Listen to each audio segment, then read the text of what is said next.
semuanya. Tahukah kalian bahwa berdasarkan mekanisme kerja obat, salah satunya ada interaksi farmakokinetik loh. Interaksi farmakokinetik merupakan interaksi yang terjadi antara obat dengan obat atau obat dengan makanan, baik pada proses absorpsi, distribusi, metabolisme maupun ekskresi. Dan interaksi ini akan mempengaruhi kadar obat dalam darah. Contohnya interaksi antibiotik dan makanan pada proses absorpsi. Mari kita bahas bersama kami kelompok 4 mengenai penjelasan interaksi farmakokinetik obat. Selamat menonton.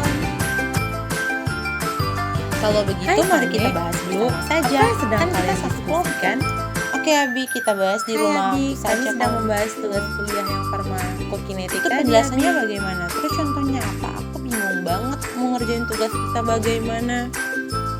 Nah, jadi teman-teman, farmakokinetik itu merupakan reaksi obat yang menentukan nasib obat tersebut di dalam tubuh kita.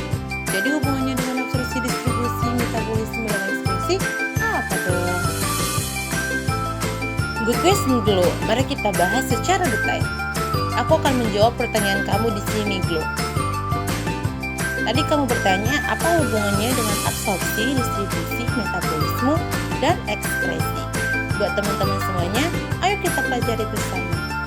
Pada umumnya, farmakokinetik merupakan proses jalannya obat di dalam tubuh, sedangkan proses farmakokinetik sendiri itu disingkat ADME, absorpsi, distribusi, metabolisme, dan ekskresi. 1. Absorpsi merupakan proses obat masuk ke dalam darah. Kedua, distribusi yaitu transfer obat dari darah ke berbagai jaringan di tubuh. Ketiga, metabolisme yaitu proses obat agar lebih larut dalam air dapat dikeluarkan dari tubuh. Keempat, ekskresi yaitu pembuangan obat dari tubuh. Itulah sebabnya dikatakan bahwa proses farmakokinetik akan menentukan nasib obat dalam tubuh, karena tubuh yang akan mempengaruhi obat seiring berjalannya waktu. Mari kita bahas yang pertama, itu ada absorpsi. Jenis absorpsi berdasarkan cara penggunaannya ada beberapa, yaitu 1. Sublingual, yaitu diletakkan di bawah lidah. Contohnya gliserin trinitrat, insulin, dan peptida lain. Yang kedua, peroral atau melalui mulut dan ditelan. Pada umumnya diabsorpsi di usus halus. Contohnya asetosal atau aspirin, namun sebagian di lambung seperti alkohol dan aspirin. Ketiga, perektal, yaitu memasukkan obat melalui anus untuk menghindari interaksi dengan lambung. Diabsorpsi melalui rektum dan disirkulasi tanpa melalui hepat. Keempat, ada topikal, yaitu mengoleskan obat di atas kulit. Absorpsi obat secara topikal, obat dioleskan ke kulit dan meresap ke jaringan dalam kulit, masuk ke sirkulasi darah melalui difusi aktif. Contohnya, betametason untuk mengurangi alergi. Yang kelima, ada inhalasi, yaitu dihirup. Absorpsinya masuk dari hidung ke paru-paru dan masuk ke sirkulasi sistemik. Contoh obatnya isoprenalin dan salbutamol. Yang keenam, ada parenteral, yaitu cara pemberian ini diberikan apabila pasien tidak sadarkan diri. Nah, yang kedua itu ada distribusi. Tadi di awal sudah kita jelaskan definisinya.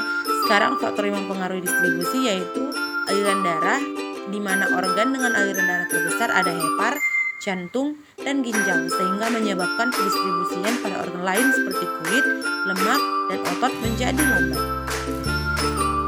Selanjutnya ada permeabilitas kapiler, di mana pendistribusian obat bergantung pada struktur kapiler dan struktur obat. Terakhir ada ikatan protein, di mana pendistribusiannya obat yang bersentuhan dengan protein dan membentuk ikatan akan menyebabkan obat tidak aktif dan tidak dapat bekerja.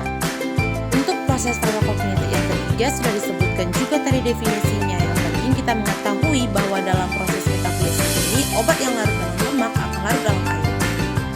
Metabolisme pada umumnya terjadi di hati, namun juga terjadi di dinding usus, ginjal, paru-paru, darah, otak, dan kulit. Beberapa faktor yang mempengaruhi yaitu kondisi khusus, penyakit, gen, lingkungan, dan usia. Yang terakhir itu ada ekskresi, di mana obat yang dikeluarkan melalui jalan utama yaitu ginjal, paru-paru, dan empedu yang diekskresikan bersama usus dan keluar bersama feses. Contoh singkat mengenai interaksi farmakokinetik adalah penggunaan obat anti-epilepsi yang bisa mempengaruhi orang yang mengonsumsi kontrasepsi oral dan warfarin atau obat pengencer darah. Sekarang aku paham banget kalau gitu tugas kita sudah selesai dong, karena kita sudah menjelaskannya.